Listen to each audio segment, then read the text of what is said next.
तो दोस्तों, उड़ने की आशा के आज के एपिसोड की शुरुआत होती है साइली से, जो कि सचिन को कमेटी वाले आदमी से लड़ाई करने से रोकती है और कहती है इस लड़ाई से हमें कोई फायदा नहीं मिलने वाला सचिन, और जिसने भी ये सब करवाया है ना, अगर उन्हें पता चलेगा तो उन्हें और खुशी मिलेगी। तो अभी के लिए प्लीज शांत रहो और चलो यहाँ से। इतना कहकर साइली सचिन को वहां से ले आती है बाहर। इधर बाहर आते ही सचिन गुस्से में कह रहा होता है इस पिंटिया को ना मुझे मारने का मन कर रहा है। तभी साइली बोलती है ऐसे गुस्सा करने से और लड़ाई झगड़ा करने से कुछ हासिल नहीं होगा, क्योंकि हम अच्छे से जानते हैं ये सब कुछ सिर्फ और सिर्फ उस पिंटिया भाव की वजह से हो रहा है, इसलिए हमें उसे अपने काम से जवाब देना पड़ेगा। तभी सचिन बोलता है कि तेरे को क्या लगता है कि मैं ऐसे ही हाथ पे हाथ धरे बैठा रहूं, कुछ ना करूं अपने बाइकों के लिए? ऐसा नहीं हो सकता साइली। तो साइली कहती है कौन कह रहा है ऐसे हाथ पर हाथ धरे बैठने को? हमारे पास एक रात का समय है, तो उसे हम पिंटिया भाव से लड़ने में नहीं बल्कि कुछ काम करने में उपयोग करना चाहिए, और हम उस पिंटिया भाव की तरह कीचड़ में नहीं बैठ सकते। और तुम हमेशा कहते हो ना कि मैं अपना साहस छोड़ देती हूँ, तो ठीक है, इस बार मैं तुम्हें दिखाती हूँ कि मुझ में कितना साहस है। बस तुम्हें मेरा साथ देना है और मेरे साथ खड़े रहना है। इसलिए अब हम हर छोटे और बड़े पंडाल में फोन करेंगे, कहीं ना कहीं तो हमें कॉन्ट्रैक्ट मिल ही जाएगा। और वैसे भी पप्पा का कोई भी काम छोटा या बड़ा नहीं होता। तभी साइली की इन बातों से सचिन उसको कहता है कि उसे उस पर गर्व है, क्योंकि आज के जमाने में पब्लिक शॉर्टकट अपनाती है, पर साइली अपने सिद्धांतों पर चलकर मेहनत कर रही है और काम ढूंढ रही है। तभी साइली बोलती है कि तुम हर बात का श्रेय मुझे क्यों देते हो सचिन, जब तुम अच्छे से जानते हो कि ये सब सिर्फ और सिर्फ तुम्हारी वजह से हुआ है, मेरी वजह से नहीं। तो सचिन बोलता है कि मेरी वजह से कैसे? तो साइली बोलती है कि कैसे क्या, अगर तुम मेरे साथ नहीं होते और मेरा साथ नहीं देते तो मैं कभी अपने बात पर खड़ी नहीं रह पाती, और तुम्हारे कारण तो मैं आज यहाँ पर हूँ, क्योंकि तुमने मुझे कभी टूटने नहीं दिया और ना ही कभी झुकने दिया है। इसलिए थैंक यू सचिन। तो सचिन खुश होकर कहता है कि तू मेरे को थैंक यू बोली तो तेरे को भी मैं धन्यवाद कहता है। इधर दूसरी तरफ तावड़े रेणुका को बोल रहा होता है कि मैं तेजस का दोस्त हूँ आंटी जी। तो रेणुका भड़कते हुए कहती है कि कौन आंटी और किसकी आंटी? मैं क्या आंटी दिखती हूँ तेरी? खुद की शक्ल देखी है आईने में, 4 बाल भी नहीं है सर पर। तो तावड़े बोलता है कि सॉरी, अब मैं आपको वहिनी कहकर बुलाऊंगा। तो वहिनी, एक कप चाय बना दीजिए। तो चाय बनाते बनाते आपको याद आ जाएगा कि मैं कौन हूँ। इतना कहकर तावड़े घर के अंदर की ओर जाने लगता है। तो रेणुका उसको रोकते हुए कहती है कहाँ घुसे जा रहे हो घर के अंदर? और मैंने कहा ना कि तेजस यहाँ पर नहीं रहता, फिर भी जबरदस्ती घुस रहे हो अंदर। और नेम प्लेट पर क्या लिखा है देख ले अच्छे से, रेणुका देशमुख लिखा है ना, यानी कि मैं। तो ये घर मेरा है, तो यहाँ कोई तेजस देशमुख नहीं रहता। अगर फिर भी तू जोर जबरदस्ती कर कर घर में घुसेगा ना तो मैं शोर मचाऊंगी, इसलिए चले जा अभी इधर से। इतना कहकर रेणुका पीछे मुड़कर घर की ओर जा रही होती है। तभी पीछे से तावड़े कहता है नेम प्लेट गायब करने से इंसान गायब नहीं हो जाते आंटी जी। तो आंटी जी, अभी तक तो मैंने कोई जोर जबरदस्ती नहीं की है, इसलिए अपने बेटे से कह देना कि विजय तावड़े आया था, और कह देना अपने बेटे से कि उसको तो मैं पाताल से भी खोज निकालूंगा। और इस बार तो बड़े प्यार और प्रेम से आया हूँ, लेकिन वादा करता हूँ अगली बार आऊंगा तो ईएमआई और इज्जत दोनों ले जाऊंगा। और तावड़े का रिकॉर्ड है कि तावड़े जब भी आता है कुछ न कुछ जरूर लेकर जाता है। इतना कहकर तावड़े वहां से चला जाता है। और तावड़े की बातों से रेणुका एकदम डर जाती है और कहने लगती है अब ये तूने किस झमेले में फंसा दिया है तेजस। इधर दूसरी तरफ साइली और सचिन दोनों एक और जगह आते हैं पंडाल के कॉन्ट्रैक्ट के लिए, लेकिन वहां का आदमी भी यही कहता है माफ कीजिए, लेकिन हम आपके साथ काम नहीं कर सकते। तभी साइली सवाल करती है कि आपने तो अब तक हमारे डिजाइन भी नहीं देखे, तो आप ऐसे कैसे मना कर सकते हैं? तो आप एक बार देख तो लीजिए। तो वह आदमी कहता है वो क्या है ना मैडम कि आपके और हमारे विचार मेल नहीं खाते, इसीलिए खामों का हमारा और आपका दोनों का समय बर्बाद करने का कोई मतलब ही नहीं है, इससे दोनों का ही नुकसान है और कुछ नहीं। इसलिए सोचा कि पहले ही क्लियर कर देते हैं। तभी सचिन उस आदमी को कहता है अभी समझ में आया कि तेरे को क्या क्लियर करने का है। इस आदमी को ना पंडाल नहीं बनाने का है, बल्कि साइली इसको पिंटिया के चप्पल चाटने का है। इतना कहकर सचिन साइली को वहां से ले जाता है। इधर दूसरी तरफ हम देखते हैं कि सुप्रिया फुट फुट कर रो रही होती है। तभी इतने में रोशनी और शिखा आती है और रोशनी अपनी आई को पूछती है कि वो रो क्यों रही है। तो सुप्रिया रोते हुए कहती है कि मैंने अपनी जिंदगी में कभी किसी को ठेस पहुंचाने के बारे में सोचा भी नहीं था, और वो 2 बेचारे बच्चों को यानी कि सचिन और साइली को मैंने बुरा भला कहा और उन्हें दुखी किया, अपने घर से बाहर निकाल दिया। तो अब ये बोझ मैं सहन नहीं कर पा रही हूँ कल्याणी। तो रोशनी अपनी आई को समझाती है कि तू रो क्यों रही है आई, और तूने कुछ गलत नहीं किया है। तभी सुप्रिया गुस्से में रोशनी को कहती है कि अब क्या तू मेरा रोने का हक भी मुझसे छीन लेगी? तो रोशनी कहती है आई जो हुआ अच्छा ही हुआ, कम से कम अब मुझे चैन की नींद आएगी। तो सुप्रिया कहती है ये सब करने के बाद भी तू चैन की नींद कैसे सो सकती है कल्याणी? आज तेरे कारण मैंने जो भी कुछ किया उसकी वजह से मैं पूरी जिंदगी चैन की नींद नहीं सो पाऊंगी। तो रोशनी उस पर सुप्रिया को कहती है कि तू इतना सोच मत आई, क्योंकि उन्हें सबक सिखाना बहुत जरूरी था। अभी सुप्रिया बोलती है कि तुझे अंदाजा भी है कि वो दोनों क्रिस से कितना प्यार करते हैं, इतना ही नहीं उसकी जिंदगी भी उन्होंने बचाई है। अब तू कह रही है कि उन्हें सबक सिखाना जरूरी था? तेरे कहने पर मैंने उनको इतना भला बुरा कहा। तभी रोशनी गुस्से में कहती है कि प्लीज आई तू दूसरों के बारे में सोचना बंद कर, और तुझे पता नहीं है कि तूने एक तरीके से अपनी बेटी की जान बचाई, लेकिन जो हुआ अच्छा हुआ, उसके बाद वो हमें परेशान करने के बारे में सोचेंगे भी नहीं। तभी सुप्रिया कहती है कि मुझे नहीं लगता कि वो लोग ने हमें परेशान किया है, तो तू उन्हें किस बात की सजा दे रही है। तभी रोशनी कहती है बस आई, वो लोग होते कौन है मेरे बेटे को अपनाने वाले। तो इस पर सुप्रिया कहती है तेरा बेटा, अरे अभी कुछ ही दिन हुए हैं तुझे उसे अपनाए, वरना वो बेचारा बच्चा, उसे तो पता भी नहीं था कि उसकी आई है कौन और कौन सी माँ और कैसी माँ। तेरे जैसी माँ होने से अच्छा है कि कृष की कोई आई ही नहीं होती। तभी रोशनी कहती है इस सब का कारण कौन है और किसकी वजह से आज कृष की जिंदगी खराब हुई है। तेरी वजह से। तू ही है वो जिसके कारण मैं चैन से जी भी नहीं पा रही हूँ। तू ही है वो जिसकी वजह से मेरी जिंदगी खराब हुई पड़ी है। तभी सुप्रिया रोशनी के सामने हाथ जोड़ते हुए कहती है ठीक है, सारा दोष मेरा ही है, मैंने ही तेरी जिंदगी बर्बाद की है, तो मुझे माफ कर दे कल्याणी। लेकिन भगवान के खातिर जो गलती मैंने की है ना, वो गलती तू अपने बेटे के साथ कभी मत करना।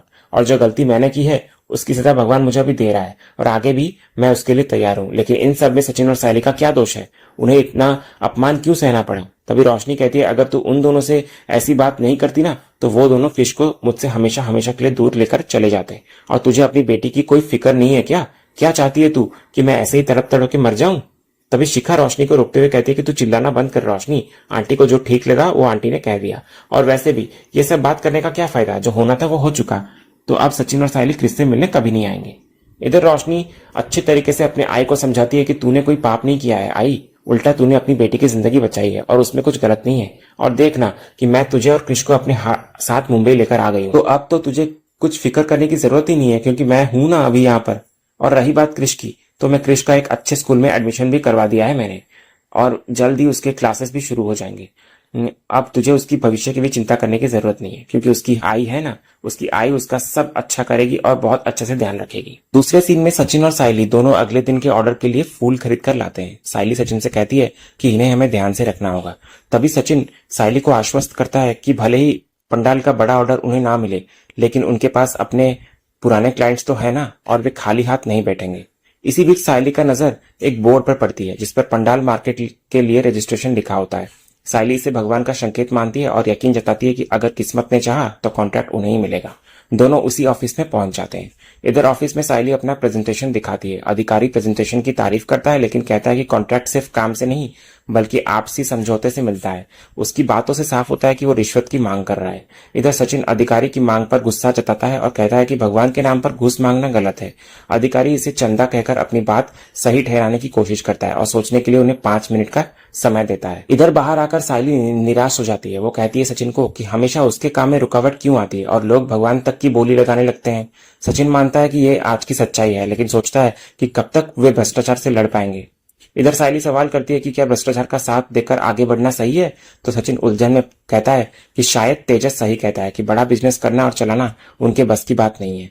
तभी ऑफिस का वही अधिकारी वापस आकर पूछता है कि उन्होंने कोई फैसला लिया या नहीं, ताकि आगे की बात की जा सके। इधर सचिन और सायली दोनों फिर से उसी ऑफिस के अंदर आते हैं। अधिकारी उनसे पूछता है कि क्या वे समझौते के लिए तैयार है, तो सायली साफ इनकार कर देती है। वो कहती है कि भगवान के पंडाल का काम रिश्वत देकर वो नहीं ले सकती, ये उसके सिद्धांतों के खिलाफ है और उसे अपने काम पर पूरा भरोसा है। इतना कहकर दोनों वहां से निकलने लगते हैं, लेकिन तभी अधिकारी उन्हें रोकता है और कहता है कि इतनी जल्दी जाने की जरूरत नहीं है।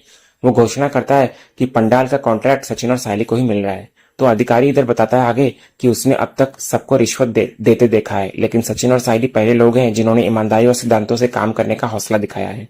उनकी डिजाइन्स भी उसे बहुत पसंद आई, इसी कारण वो कॉन्ट्रैक्ट उनके नाम पर कर रहा है। इधर सायली कॉन्ट्रैक्ट हाथ में लेकर गणपति बप्पा की जयकारा लगाती है और वो वादा करती है उस अधिकारी से कि काम में वो कोई कमी नहीं छोड़ेगी।